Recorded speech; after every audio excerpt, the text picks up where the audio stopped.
জঙ্গলের ভেতরে একের পর এক মানুষ খুন হচ্ছিল, কিন্তু কেউ জানতো না এই খুনের পেছনের রহস্য কি।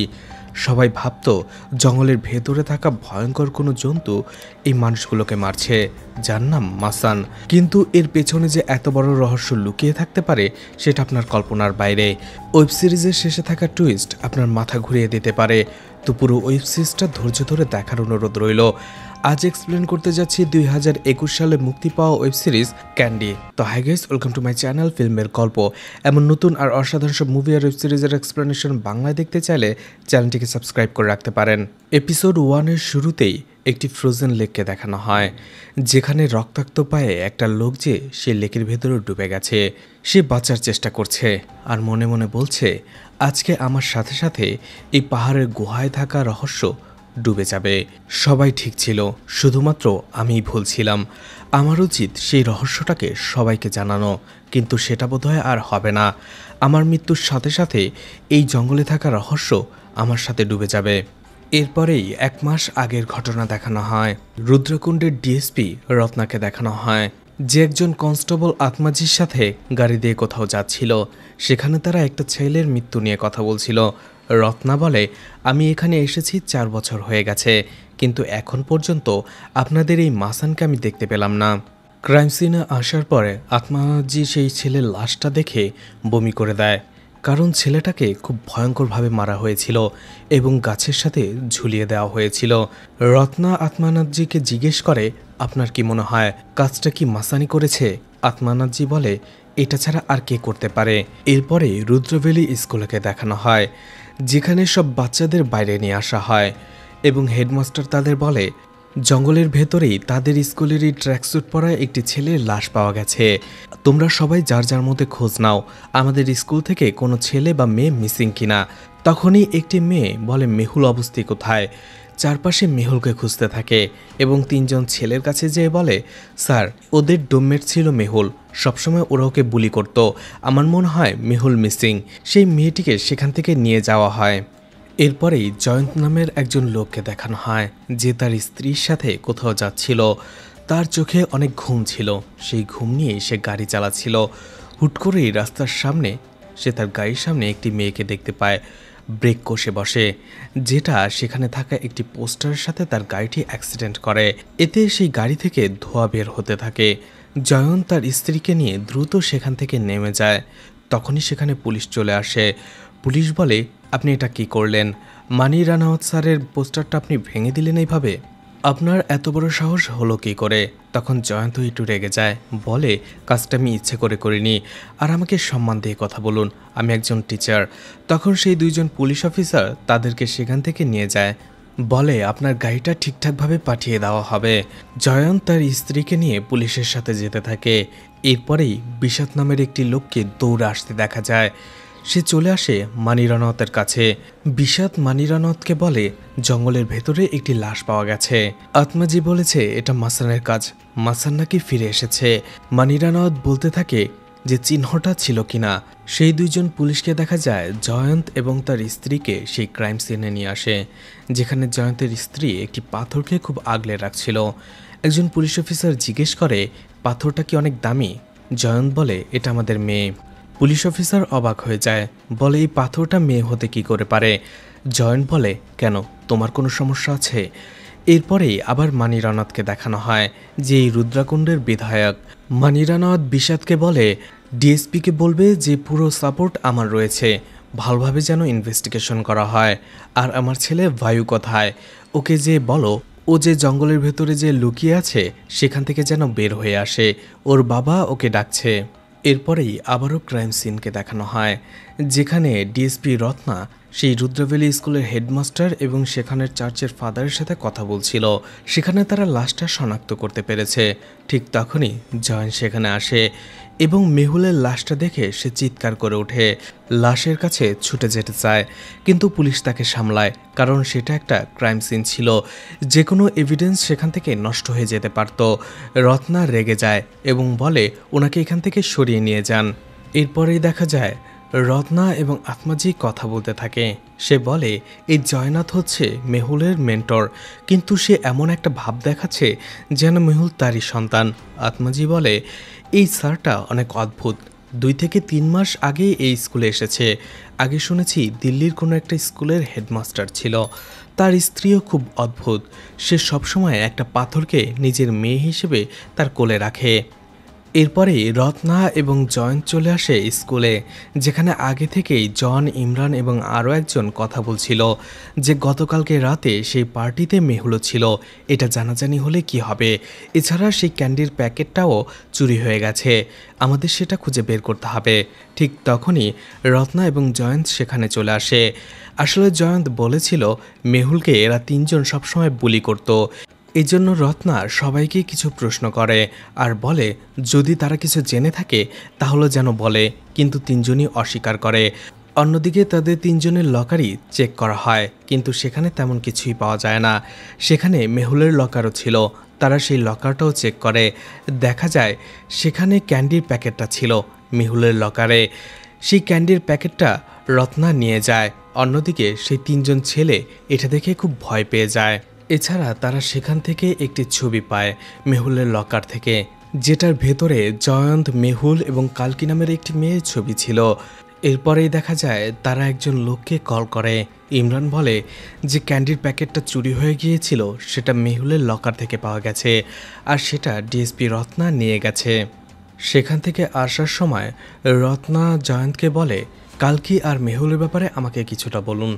তখন জয়ন্ত বলতে শুরু করে 2 মাস আগে যখন সে স্কুলে এসেছিল প্রথমবার, তখন সে দেখেছিল এই সঞ্জয়, ইমরান এবং জন মেহুলকে মারধর করছে, বুলি করছে। সেখানে কালকি তাকে বাঁচাতে চাইছিল কিন্তু পারছিল না। জয়ন্ত এসে তাদের বাঁচায়। এরপর থেকে মেহুল এবং কালকির মেন্টর হিসেবে কাজ করে জয়ন্ত। এরপরেই তারা সেই মেয়ে কালকির বাড়িতে চলে আসে, কিন্তু কালকিকে সেখানে খুঁজে পাওয়া যায় না। রত্না সেখানে বাড়িটি দেখার সময় সেখানে একটি কুড়াল দেখতে পায়, যে কুড়ালটার ভেতরে কালকির বাবার প্রথম 2টা নামের অক্ষর লেখা ছিল খোদাই করে। এরপরেই নরেশ সেখানে চলে আসে। জিজ্ঞেস করা হয় কালকি কোথায়। নরেশ একটু রেগে গিয়ে বলে আমি জানি না কালকি কোথায় গেছে। এছাড়া সেখানে সেই স্কুলের দোষ দিতে থাকে সে, যে সেই স্কুলে কি পড়ানো হয় কে জানে, আমার মেয়ে আমার মুখে এই ধরনের আঁচড় কেটে পালিয়ে গেছে। জয়ন্ত বলে তুমি আসলে তোমার মেয়েকে মারতে, এই জন্য সে চলে গেছে। তখনই ডিএসপি রত্না বলে কালকির বন্ধু মেহুলের খুন হয়েছে, জঙ্গলে তার লাশ পাওয়া গেছে, আর তোমার মেয়েকে খুঁজে পাওয়া যাচ্ছে না। তাড়াতাড়ি তোমার মেয়েকে খুঁজে বের করো। রত্না সেখান থেকে যাওয়ার পরপরই আত্মানাথজি কল করে বিষাদকে আর বলে খবর ছড়িয়ে পড়ছে নরেশের মেয়ে কালকিও মিসিং। মানিরা নওয়াজ তার লোকদের নিয়ে জঙ্গলের ভেতরে কালকিকে খুঁজতে থাকে। ঠিক তখনই দেখা যায় সেখানে তারা একটি জুতো খুঁজে পায়, যে জুতোর ছবিটা তারা নরেশকে দেখায়। নরেশ বলে হ্যাঁ এটা কালকির। এদিকে জয়ন্ত যখন বাড়িতে ফেরে, আসলে সে কলেজ হেডকোয়ার্টারেই থাকতো। তখনই হেডমাস্টার থমাস তাকে ডাকে আর বলে তারা সবাই বিশ্বাস করছে হয়তোবা জঙ্গলে দৌড়াতে দৌড়াতে কোনো একটা সময় ফ্রোজেন লেগে পড়ে গিয়েছিল কালকি, আর সেখানেই হয়তোবা সে মারা গেছে। কথাটা শুনে খুব কষ্ট পায় জয়ন্ত। এরপরেই একটি পার্টি দেখানো হয়, যেখানে খরগোশের মাস্ক পরা সেই লোকটাকে দেখানো হয়। কিছুক্ষণ পরেই সে বাইরে আসে। মানি রানাওয়াত এবং বিষাদ সেখানেই ছিল। মানি রানাওয়াত বলে যে তাড়াতাড়ি মাস্কটা খোলার জন্য। আসলে এটা ছিল মানি রানাওয়াতের ছেলে বায়ু। মানি রানাওয়াত তাকে বলে তোমাকে বলেছিলাম এই ধরনের ঝামেলায় পড়তে না, আমি তোমাকে বাঁচাতে পারবো না। বিষাদ বলে জঙ্গলে একটি ছেলের লাশ পাওয়া গেছে। বায়ু বলে তাতে কি, পুলিশের কাছে যাও। রুদ্রাকুণ্ডে যা হয় তার দায়ভার কি আমার? আমি সব করি, আমি এর কিচ্ছু জানি না। মানিরানাথ তাকে বলে সাবধানে থাকার জন্য। এতে বায়ু কিছুটা রেগে যায়। বায়ু নিজের মাথায় গান ধরে বলে এখান থেকে আমি 3 বলা পর্যন্ত চলে যাও, নাহলে আমি নিজেকে গুলি করে দেব। মানিরানাথ তার লোকদের নিয়ে সেখান থেকে চলে যায়। এরপরেই বাসের ভেতরে বায়ু আসে। সেখানে আগে থেকেই ডিএসপি রত্না ছিল। রত্না তাকে গান ধরে। বায়ু বলে আমি কারো মার্ডার করিনি।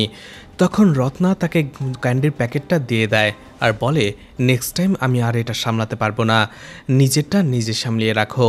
বায়ু বলে তুমি আছো বলেই তো আমি এত শান্তিতে আছি, আর আমি সত্যি বলছি খুনটা আমি করিনি। এরপরে হুট করেই তারা ক্লোজ হয়ে যায়, একে অপরকে কিস করতে থাকে। আসলে তাদের মধ্যে একটা অ্যাফেয়ার ছিল। অন্যদিকে জয়ন্তকে দেখা যায় সেখানে সে একেবারেই হতাশ হয়ে পড়েছিল কালকি এবং মেহুলকে হারিয়ে।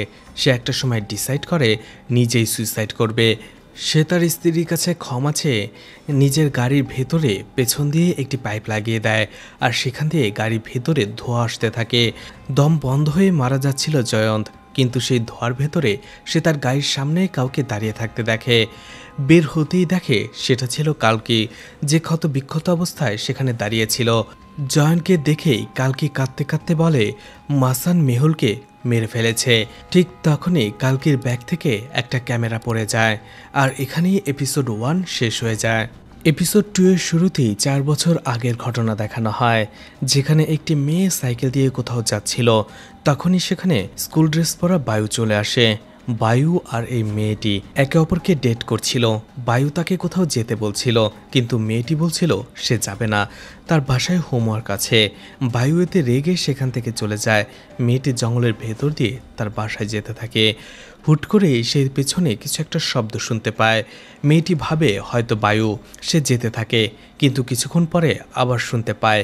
এরপরেই সে দেখতে পায় ভয়ঙ্কর এক জন্তুকে, যার চোখ দুটো জ্বলছে।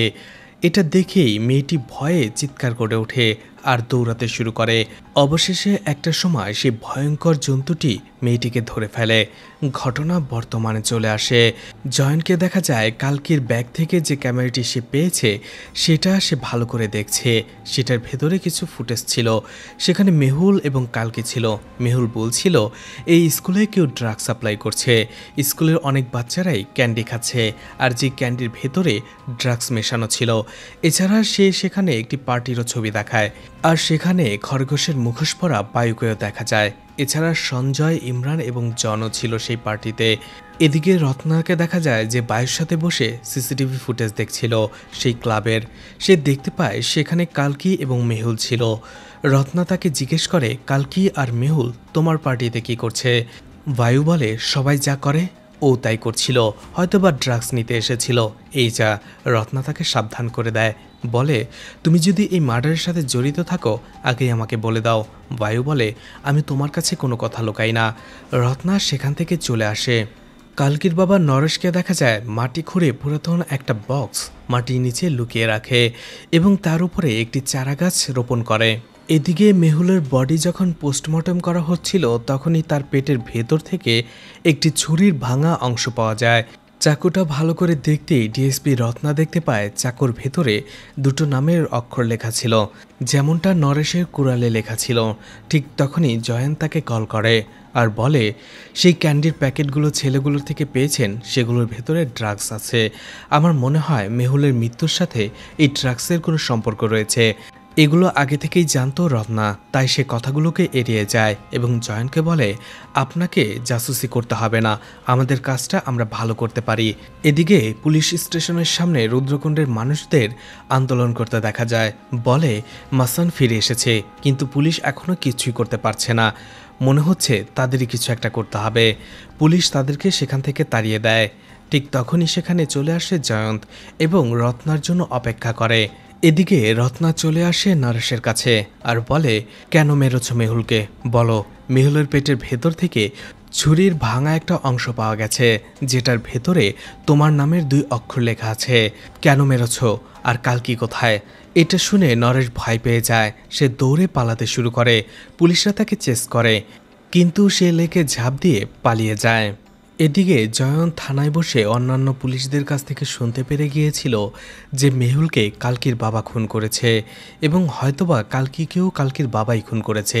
হয়তোবা কালকির বাবা জানতে পেরে গিয়েছিল মেহুল এবং কালকির মধ্যে কোনো একটা সম্পর্ক রয়েছে, আর সেটা মেনে নিতে না পেরেই কালকির বাবা এমনটা করেছে। তখনই সেখানে রত্না চলে আসে। জয়ন্ত রত্নাকে বলে সেই ক্যান্ডিগুলোর পরীক্ষা করাবেন কিনা, সেটার ভেতরে যে ড্রাগস আছে আমার কাছে সেটার প্রুফস আছে, আর এই ড্রাগসগুলো মানিরানতের ফ্যাক্টরিতে তৈরি করা হয়। রত্না জয়ন্তের কাছে সেই প্রমাণগুলো চায়, কিন্তু জয়ন্ত বলে সেগুলো এখন সে তাকে দিতে পারবে না, কারণ সে বুঝতে পেরে গিয়েছে। আর সবার মতো রত্নাও এই কেসটাকে ধামাচাপা দিতে চায়। অন্যদিকে স্কুলে মেহুলের বাবা মা আসে তার ছেলের লাশ নেয়ার জন্য। হেডমাস্টার মেহুলের বাবাকে বলে কালকির বাবা নরেশ মেহুলকে খুন করেছে, কিন্তু জয়ন্ত বলে আমার মনে হচ্ছে মেহুলের খুনের পেছনে সেই ক্যান্ডিগুলোই দায়ী। সেখানে হেডমাস্টার থমাস তাকে থামিয়ে দেয় আর বলে আপনি ভুল বোঝাবেন না, পুলিশ ইনভেস্টিগেশন করে দেখেছে মেহুলকে খুন করার পেছনে নরেশেরই হাত রয়েছে। এরপরেই জয়ন্ত চলে আসে তার বাড়িতে, সে কালকির সাথে কথা বলে। সেখানে কালকিকে জিজ্ঞেস করে যে তোমার বাবা তোমার আর মেহুল সম্পর্কে কতটা জানতো। কালকি বলে কি বলছেন আপনি, আমি বুঝতে পারছি না। তখনই জয়ন্ত বলে ডক্টররা মেহুলের পেটের ভেতরে তোমার বাবার ভাঙা একটি চাকুর অংশ খুঁজে পেয়েছে, এজন্য পুলিশ ধারণা করছে মেহুলকে তোমার বাবা নরেশই খুন করেছে। কালকি বলে এটা কখনো হতে পারে না, আমি নিজের চোখে দেখেছি মেহুলকে মাসান খুন করেছে। জয়ন্ত তাকে শান্ত করে আর বলে কি কি হয়েছে সবকিছু আমাকে খুলে বলো। কালকি বলতে শুরু করে স্কুলের ভেতরে সঞ্জয়, ইমরান এবং জন ক্যান্ডির ভেতরে ড্রাগস মিশিয়ে স্কুলের ছেলেদের দিচ্ছিল, আর এটা জানতে পেরে গিয়েছিল মেহুল। এই জন্য মেহুল চাইছিল তাদের এক্সপোজ করতে, এই জন্য সে তাদের সবসময় ফলো করত, ক্যামেরা দিয়ে ভিডিও রেকর্ড করত। একদিন তাদের ফলো করতে করতে আমি এবং মেহুল সেই পার্টিতে পৌঁছে যাই যেখানে সবাই ক্যান্ডি খাচ্ছিল। আমি দেখছিলাম মেহুল ক্যামেরা দিয়ে ভিডিও রেকর্ড করছিল, আমি ভয় পেয়ে গিয়েছিলাম, এই জন্য আমি তাকে তাড়াতাড়ি সেখান থেকে নিয়ে চলে আসি। কিন্তু আসার আগেই পার্টি থেকে কেউ একজন জোর করে আমাদের সেই ক্যান্ডি খাইয়ে দেয়। যেহেতু সেটার ভেতরে ড্রাগস ছিল, আমাদের ভেতরেও কিছুটা নেশা হয়ে যায়। আমরা জঙ্গলে চলে যাই টাইম স্পেন্ড করার জন্য। আমরা দুজনেই খুব খুশি ছিলাম আর সেখানেই আমরা ঘনিষ্ঠ হয়ে যাই। কিন্তু একটা সময় আমরা কোনো কিছু একটা শব্দ শুনতে পাই। মেহুল ভাবে হয়তো সেখানে জন, ইমরান এবং সঞ্জয় এসেছিল। মেহুল তাদেরকে ডাকতে থাকে আর বলে তোমরা দুষ্টুমি করো না, এটা দুষ্টুমি করার সময় না। ঠিক তখনই আমি মেহুলকে হারিয়ে ফেলি।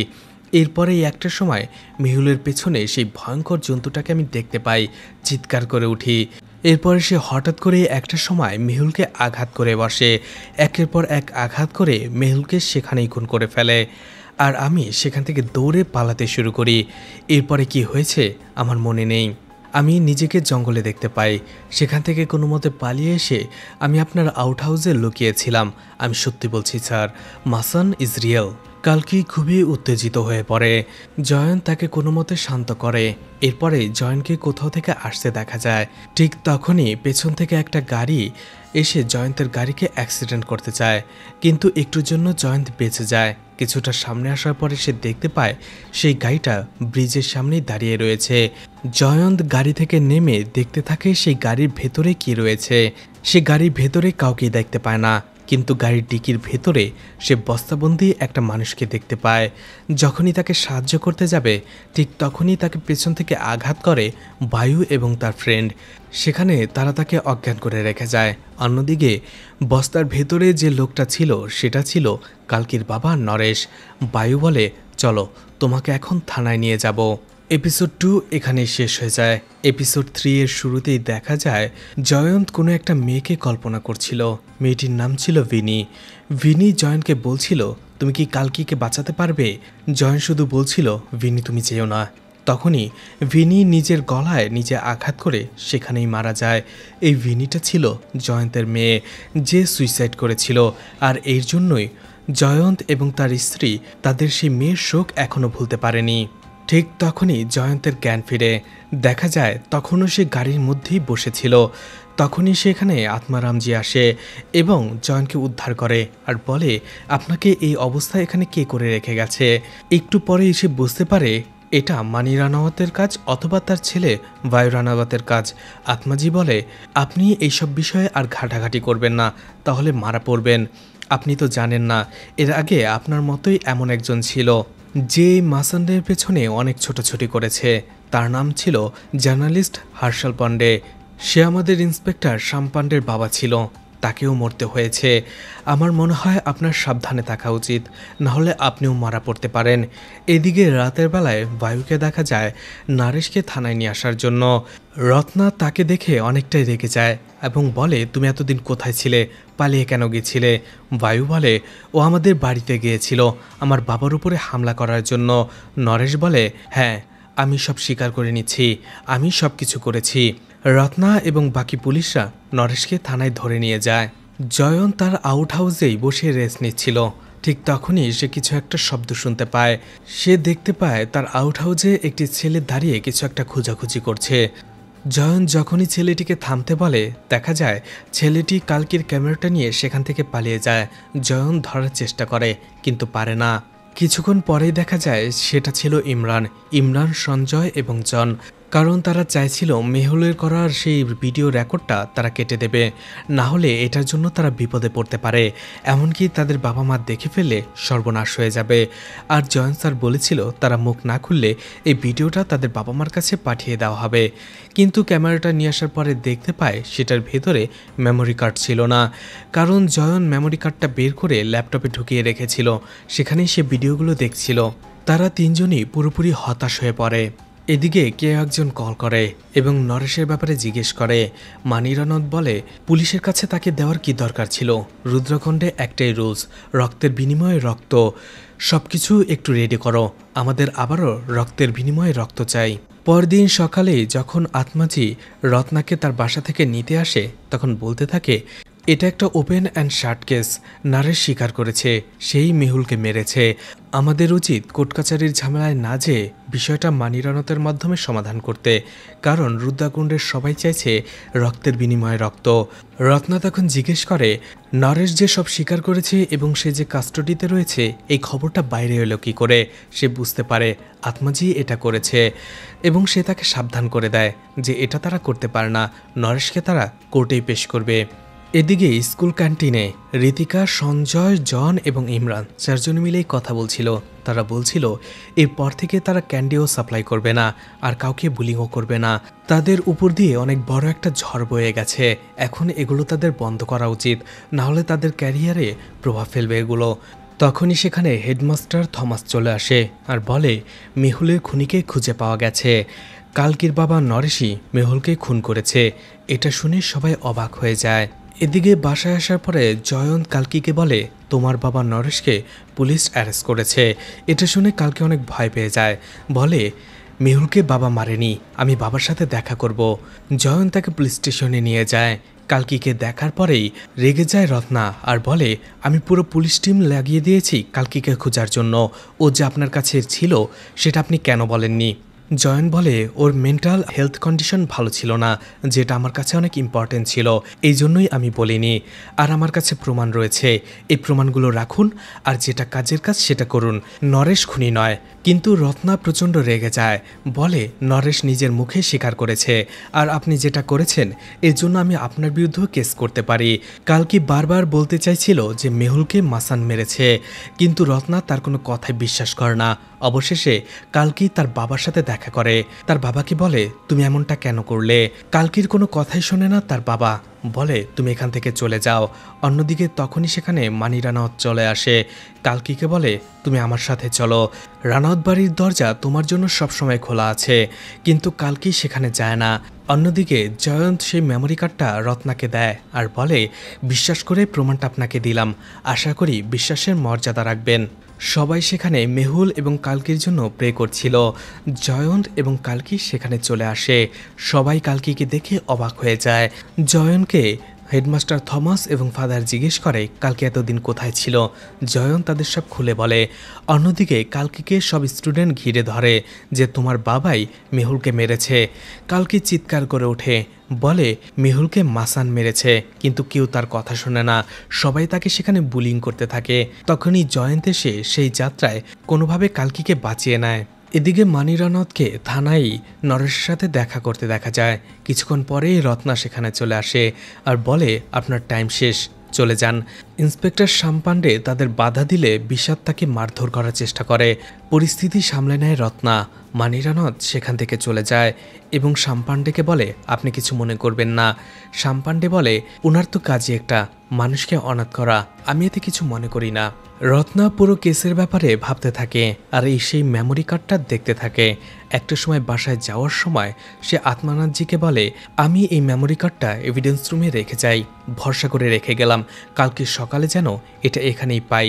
সেখান থেকে তাড়াতাড়ি চলে যায় রত্না, কারণ তার মেয়ে হাতে কিছুটা ব্যথা পেয়েছে। মেয়ের তাকে কল করেছিল। অন্যদিকে সেই এভিডেন্স রুমে মেমোরি কার্ডটা রেখে আসে আত্মাজি। বাসায় জয়ন্তের ওয়াইফ কালকির সাথে কথা বলে আর বলে, তুমি আমার মেয়ে ভিনির মতো।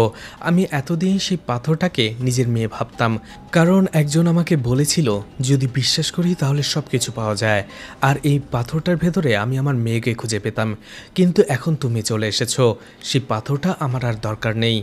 জয়ন্ত এবং তার স্ত্রী কালকিকে পেয়ে অনেকটাই খুশি ছিল।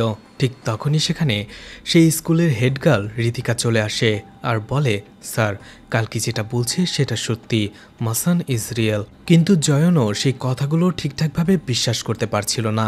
অবশেষে একটা সময় ঋতিকা তার ঘাড়ের কাছে একটা পোড়া চিহ্ন দেখায়, যেটা দেখতে অনেকটা মাসানের মুখের মতো। ঋতিকা জয়নকে সবকিছু খুলে বলে যে মাসান একবার তার উপরেও আক্রমণ করেছিল, আর সেই আক্রমণ থেকে সে কিভাবে বেঁচে গেছে জানি না, কিন্তু একটা সময় সে অজ্ঞান হয়ে গিয়েছিল। জ্ঞান ফেরার পরে সে দেখতে পায় তার সাথে রেপ হয়েছে, আর তার ঘাড়ের ভিতরে একটা ক্ষত চিহ্ন রয়েছে। সেটা থেকে সে বুঝতে পেরেছিল যে মাসান তার উপরে আক্রমণ করেছে। এদিকে রাতের বেলায় রত্নার বাড়িতে বায়ু আসে তার সাথে সময় কাটানোর জন্য। তারা একসাথে ঘনিষ্ঠ হয়। বায়ু তাকে বলে, চলো আমরা দূরে কোথাও চলে যাই, তুমি, আমি আর তোমার মেয়ে।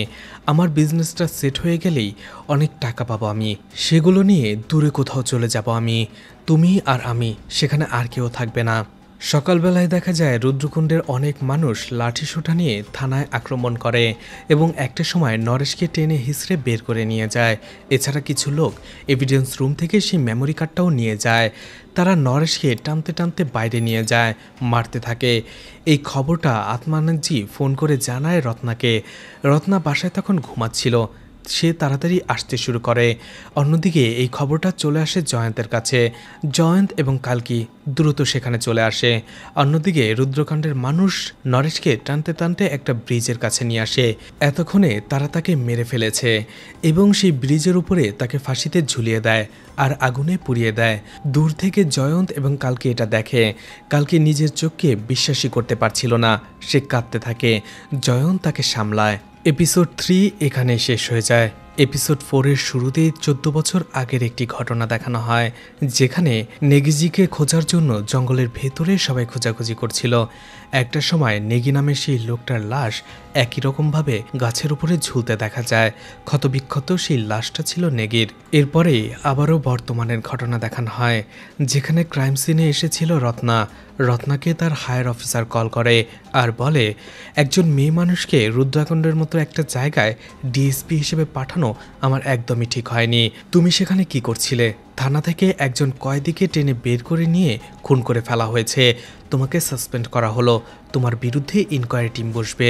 তখনই রত্না বলে, কাজটা কে করেছে এবং কেন করেছে সবাই আমরা সেটা জানি, কিন্তু তার পরিবর্তে আপনি আমাকে কেন সাসপেন্ড করছেন? হায়ার অফিসার তার কোনো কথাই শোনে না। এদিকে হসপিটালে চলে আসে রত্না। সাসপেন্ড হওয়ার পরে সে অনেকটা বদলে গেছে, কিন্তু জয়ন্ত খুব রেগেছিল। সে রত্নাকে বলে, যা হয়েছে সব কিছুর পেছনে আপনি দায়ী রয়েছেন, আপনার জন্যই নরেশকে এভাবে মরতে হয়েছে। আমি বিশ্বাস করে আপনার কাছে প্রমাণ হস্তান্তর করেছিলাম, সেটা কি এখনও আছে? নেই। আমি একজন সাধারণ টিচার হয়ে যেটা বুঝতে পারছিলাম, আপনি একজন ডিএসপি হয়ে সেটা বুঝতে পারছিলেন না। কারণটা হলো আপনারা সবাই মানিরানাথের কাছে বিক্রি হয়ে গেছেন।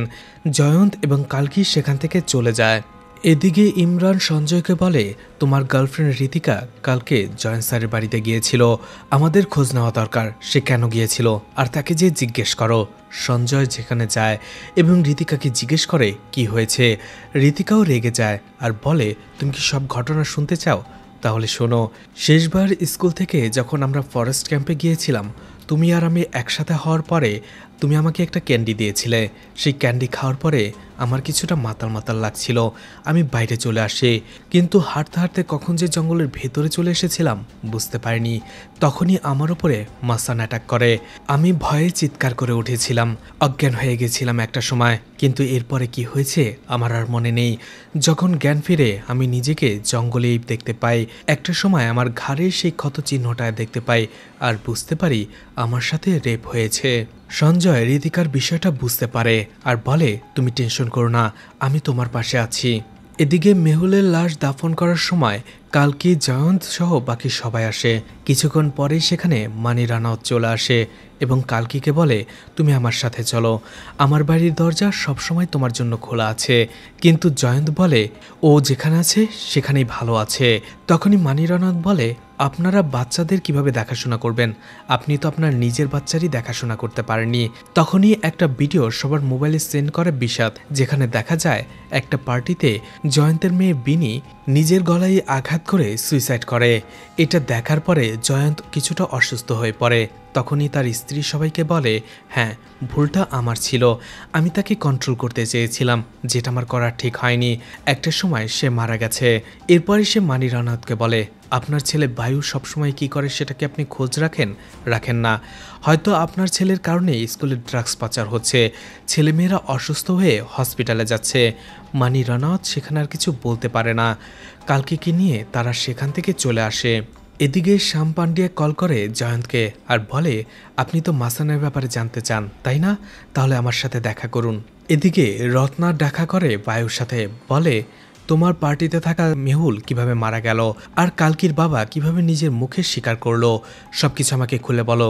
আর কালকির বাবা নরেশকে এভাবে জ্বালিয়ে পুড়িয়ে ছারখার করার কি দরকার ছিল? তুমি এটা কেন করলে? তোমার জন্য আমি সাসপেন্ড হয়েছি। বায়ু বলে, তাতে কি হয়েছে? চলো আমরা দূরে কোথাও চলে যাই, যেখানে শুধু তুমি আর আমি। রত্না বলে, আমি তোমাকে এখন থেকে ঘৃণা করি, তুমি আমার সাথে আর কখনো দেখা করবে না। সেখান থেকে বায়ুকে নামিয়ে দিয়ে রত্না চলে যায়। রত্না খুব কষ্ট পায় বায়ুর কথায়। বাসায় সে ড্রিঙ্কস করতে থাকে, মনে করতে থাকে তার হাজবেন্ড তাকে কিভাবে টর্চার করত। আর একদিন টর্চার সহ্য করতে না পেরেই রত্না তার হাজবেন্ডকে গুলি করে মেরে ফেলেছিল।